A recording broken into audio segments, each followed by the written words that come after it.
Saudara-saudari yang terkasih, kita jumpa lagi dalam Pelita Hati di Honian Channel hari ini, Selasa 4 Maret 2025, Pekan Biasa yang ke-8.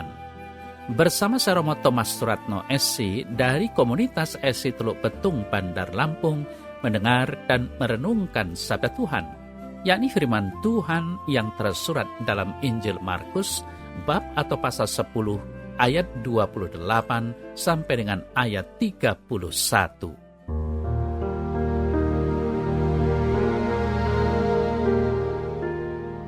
Berkatalah Petrus kepada Yesus, "Kami ini telah meninggalkan segala sesuatu dan mengikut Engkau."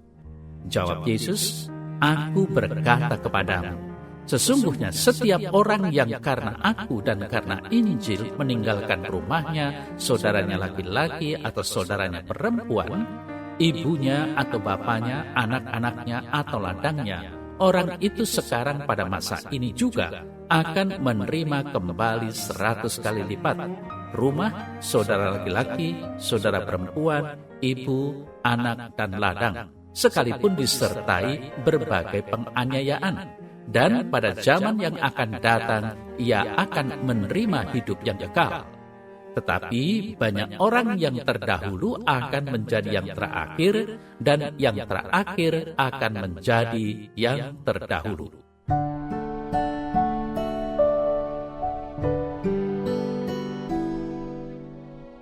Saudara-saudari yang terkasih, apa investasi terbaik yang dapat kita buat dalam hidup kita?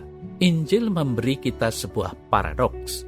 Kita akan kehilangan apapun jika kita menyimpan segala sesuatu, namun kita akan memperoleh apapun jika kita memberi. Jika kita kehilangan hidup bagi Yesus Kristus, maka kita memperoleh harta yang tak ternilai dan warisan yang berlangsung selamanya. Seperti warta Injil hari ini, yang menyatakan bahwa apapun yang kita berikan kepada Allah akan datang kembali 100 kali lipat.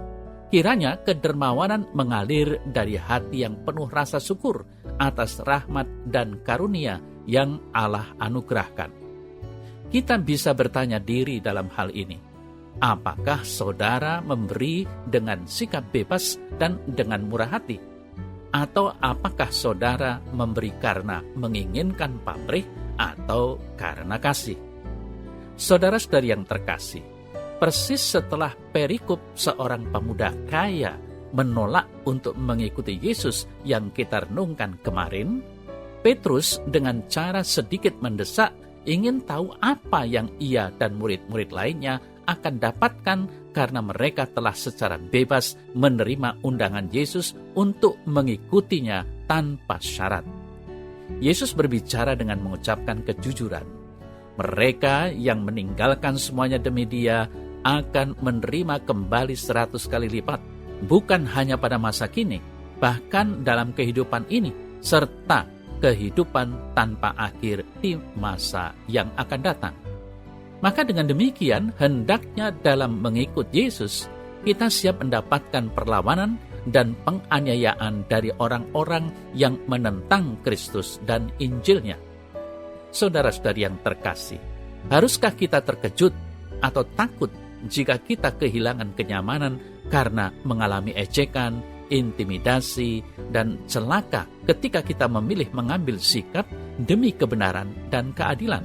Sebagai ganti kekayaan materi, Yesus menjanjikan muridnya berkat dan sukacita persekutuan bersama dengan kumpulan orang-orang percaya.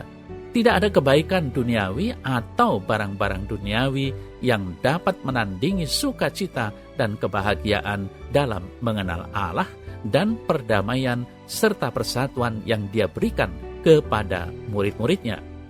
Tuhan ingin mengisi hati kita dengan visi surgawi dan dengan sukacita dan damai-Nya. Apakah kita sungguh mengalami sukacita dalam mengikuti Tuhan sebagai murid-Nya?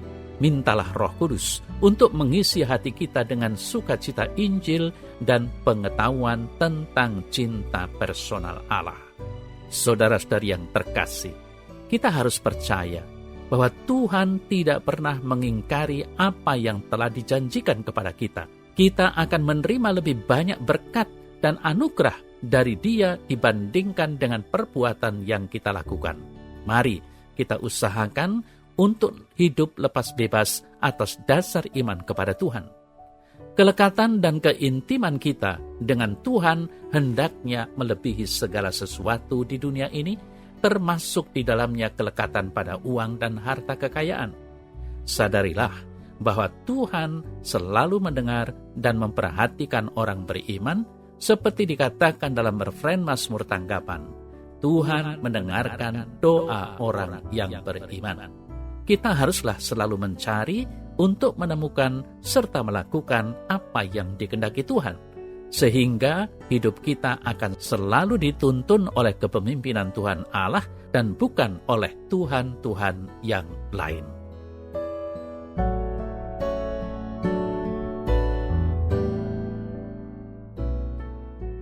Dalam nama Bapa dan Putra dan Roh Kudus. Amin.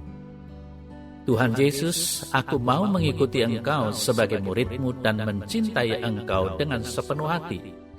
Penuhilah hatiku dengan iman, pengharapan, dan kasih, agar aku selalu dapat menemukan kedamaian dan sukacita di hadapan-Mu. Amin. Semoga Allah yang Maha Kuasa memberkati saudara dalam nama Bapa dan Putra dan Roh Kudus. Amin.